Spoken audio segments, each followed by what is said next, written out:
제가 오늘 설명드릴 내용은 정부 R&D 지원 제도에 대한 설명을 드릴 예정인데요. 간단하게 그 과제를 준비하는 데 있어서 어떤 형태로 준비를 해야 될 것이고, 그 다음에 내가 가장 적합한 사업이 어떤 사업인지, 그 다음에 올해 중기부에서 확보하고 있는 예산은 어느 정도인지를 간단하게 소개드리도록 하겠습니다. 세스라고 하면 미국에서 가장 유명한 가전제품에 관련된 전시회입니다. 예전에는 TV라든가 게임기, 오디오 이런 걸 중심으로 전시가 됐었는데요. 불과 5년, 6년 전부터 자동차가 전시가 되고요. 그 다음에 스마트 가전, 그 다음에 패션, 모바일, 굉장히 다양한 분야로 전시 물품들이 늘어나고 있습니다. 그 이유는 예전에 자동차는 기계라는 어떤 특성을 가지고 있었습니다. 근데 지금 시점의 자동차는 기계라는 특성보다는 전자적이고 디지털적인 특성을 훨씬 더 많이 지니고 있습니다. 이렇듯이 세스에서의 변화하고 있는 모습은 어떤 전자기술과 디지털 기술과 다양한 기술들이 융합이 되고 그게 제품화됨으로써 고객에게는 일반 소비재로 작용할 수 있는 전시 품목들로 변화가 되고 있습니다. 그러면 우리가 이런 변화 있는 상황에 맞춰서 어떻게 가야 될까요? 가장 좋은 방법은, 좋은 방법이라고 하기는 어렵고요. 가장 편한 방법은 남들이 개척했던 길, 그냥 쉽게 갈 수 있는 길로 가는 분들이 계실 거고요. 그 다음에 남들이 가보지 않은 새로운 길로 가는 분들이 계실 겁니다. 근데 아마 이 중소기업에 계신 대표이사님들은 제가 알기로는 굉장히 철학적이시고 그 다음에 그 철학을 바탕으로 새로운 길을 개척해 나가시는 분들로 저는 알고 있습니다. 그렇기 때문에 굉장히 많은 불가능성과 미래 예측하지 못하는 사항들이 있을 텐데요. 결국은 새로운 저희가 시장을 위해서라면 4차 산업혁명 시대도 왔고 과거 패러다임을 따라갈 수 없는 환경에 적응할 수 있도록 저희의 어떤 역할과 자세가 바뀌어야 되지 않을까 생각이 듭니다. 그러면 저희에게 필요한 거는 무엇이라고 생각할까요? 바로 이제 이 마중물과 같은 정부 R&D 지원 자금이라고 보시면 될 것 같습니다. 근데 이 정부 R&D 자금이 마중물과 비슷하다는 것은 이 마중물은 처음에 물을 올릴 때는 필요하지만 물이 잘 나오기 하면 마중물이 필요가 없습니다. 그냥 자발적으로 물이 계속 잘 나올 수 있기 때문입니다. 이 정부 R&D 자금도 어떤 중소기업이라든가 기업분들의 매출과 직결되는 이런 예산이라고 생각하지는 않고요. 그분들이 사업을 하는 데 있어서 시드가 될 수 있는 머니, 그 다음에 이 시드 머니를 통해서 좀 더 빠른 속도로 시장에 진출할 수 있는 자금이라고 보시면 될 것 같습니다.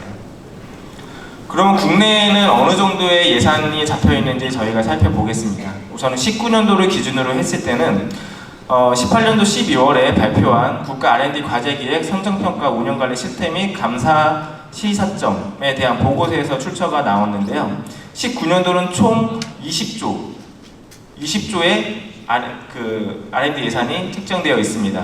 올해 예산은 8월달에 발표된 바에 따르면 거기서 4.1조가 증가된 24.1조로 책정되어 있습니다. 굉장히 큰 예산이 증액이 된 걸 볼 수 있는데요. 각 부처별로 어느 정도 비중을 차지하고 있는지 보면 우선은 국가의 R&D를 총괄하고 있는 지금 과기정통부 예산이 가장 큰 것으로 예산이 되어 있고요. 대략적으로 34% 정도를 차지하고 있습니다. 그 다음으로 국가의 산업의 촉진을 하기 위해서 노력하고 있는 산업부에서 19조, 그 다음에 방위사업청에서 16조, 그 다음에 교육부에서 10조, 그 다음에 저희가 속해 있는 중기부에서 6조 정도를 예산을 가지고 운영이 됐었는데요. 뒤에 중기부 예산을 말씀을 드리겠지만 중기부가 작년부터 굉장히 큰 변화를 겪고 있습니다. 각 부처에서는 R&D를 각각의 특성에 맞게끔 지원을 하고 있습니다. 말 그대로 국토부에서는 국가교통과 관련된 사업들을 하고 있고요. 예를 들어 것처럼 철도기술 연구 사업이라든가 항공안전기술개발 사업 등을 하고 있습니다. 그리고 저희가 보고 있는 산업통상자원부 같은 경우에는 보통 소재부품 쪽을 주력해서 저희가 지원을 해드리고 있고요. 그 다음에 중견기업 이상의 어떤 큰 규모의 산업 촉진을 위한 사업들을 진행을 하고 있습니다. 지금까지 중소기업 같은 경우에는 중소기업 기술 혁신 개발 사업이라든가 창업성장 기술 개발 사업, 산학연 협력 기술 개발 사업 등을 추진을 하고 있는데요. 각 주요 부처에서는 이런 R&D 사업을 지원하기 위해서 각각의 전담기관을 두고 있습니다. 이 전담기관에서 주로 하는 것은 이 R&D 전반에 대해서 기획을 하고 평가, 협약, 그 다음에 사후관리까지 진행하는 기관을 얘기를 합니다. 보통 중소기업 사업, 그러니까 그 중기부에서 진행하고 있는 사업은 중소기업 기술정보진흥원에서 전담기관을 맡고 있고요. 그 다음에 산업부에서 진행하는 사업은 산업기술평가관리원, 그 다음에 한국산업기술진흥원에서 관리를 하고 있습니다. 이 두 개 기관은 약간의 차이가 있는데요. 산업기술평가관리원 같은 경우에는 순수 R&D 쪽 업무를 지원을 하고 있고요. 산업기술진흥원 같은 경우에는 장비 구축이라든가 어떤 인프라를 구축하는 구축성 사업을 주로 전담을 하고 있습니다. 그 다음에 과기부에서는 정보통신기술진흥센터에서 관리를 하고 있는데요. 아마 IITP라고 하면 많이 들어보셨을 겁니다. IITP에서 미래사업 관련된 인공지능이라든가 IoT 관련된 사업들을 주로 많이 진행을 하고 있습니다.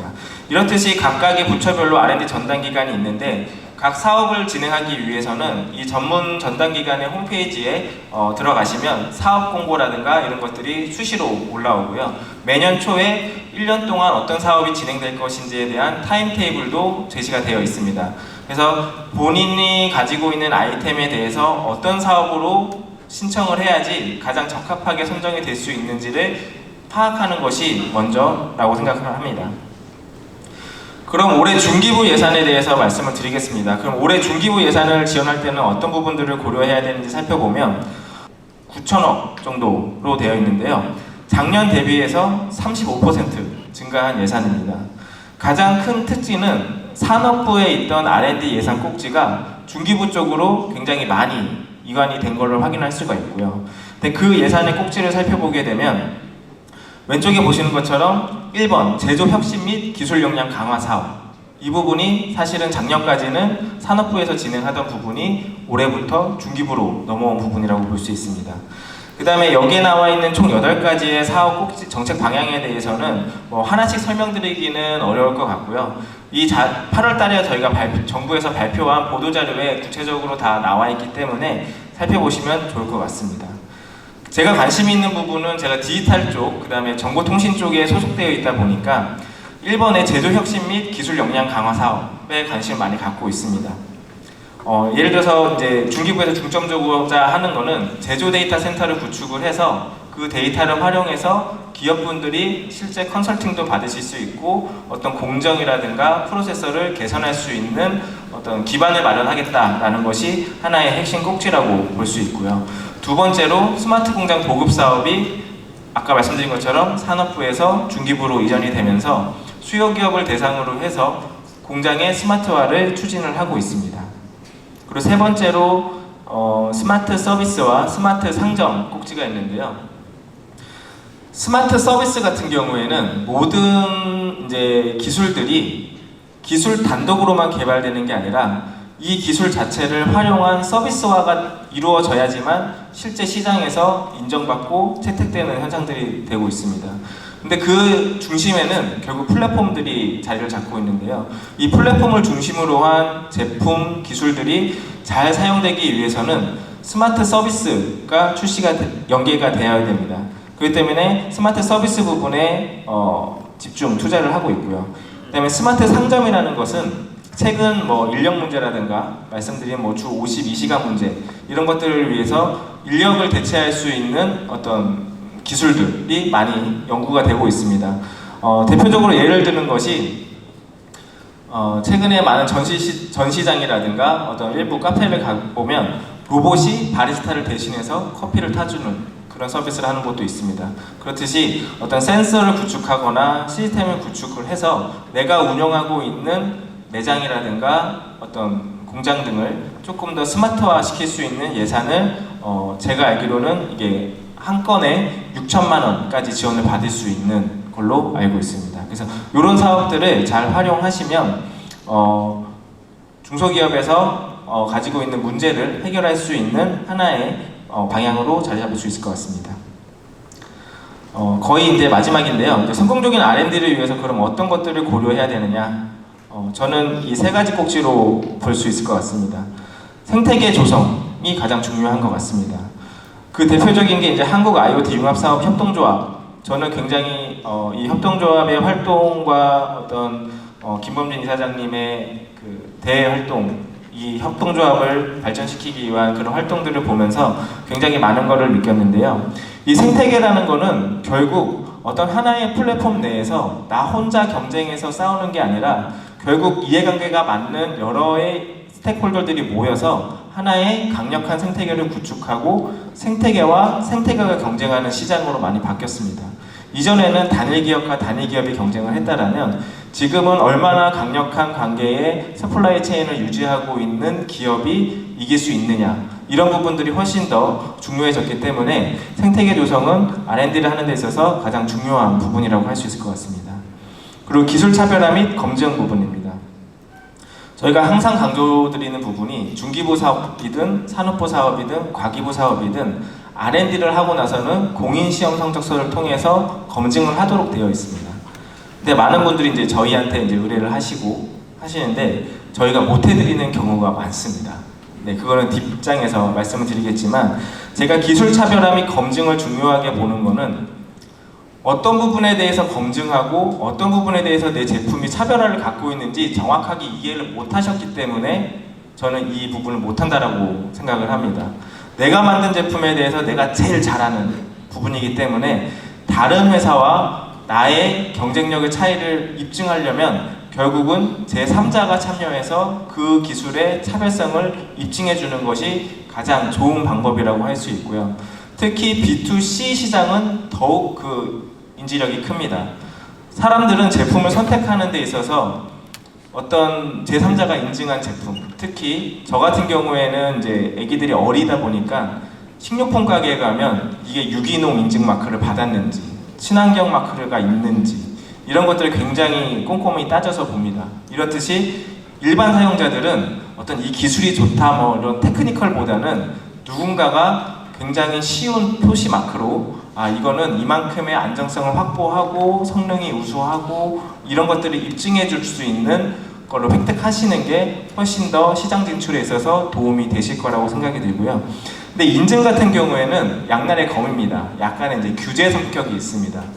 대부분의 공급 기업 분들은 너무 규제가 타이트하다, 이런 시험 안 해도 되는데 왜 시험을 해야 되느냐, 이런 분도 있지만 고객 입장에서는 그 시험들이 대부분 안전과 관련된 시험입니다.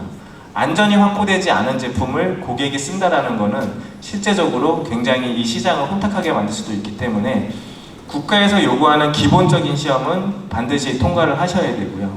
그 다음에 이런 통과를 하시는 데 있어서 너무 신기술이라든가 새로운 융합 제품이기 때문에 검증을 받을 수 없는 경우들이 있습니다. 그게 바로 이제 불합리한 규제인데요. 내가 굉장히 좋은 제품을 만들었는데 지금 이게 법적으로 통과가 안 되는 사항들이 있습니다. 이런 것들은 이전 정부도 그렇고 현 정부도 그렇고 규제 개혁을 위해서 굉장히 많은 활동들을 부처에서 하고 있습니다. 특히 올해 시작된 규제 샌드박스라든가 다양한 규제 개혁 활동을 통해서 충분히 R&D 과정과 동시에 진행함으로써 R&D가 완료가 됐을 때 바로 시장에 진출하실 수 있기 때문에 이런 규제 개혁 활동도 같이 고려하시는 것이 좋을 것 같습니다.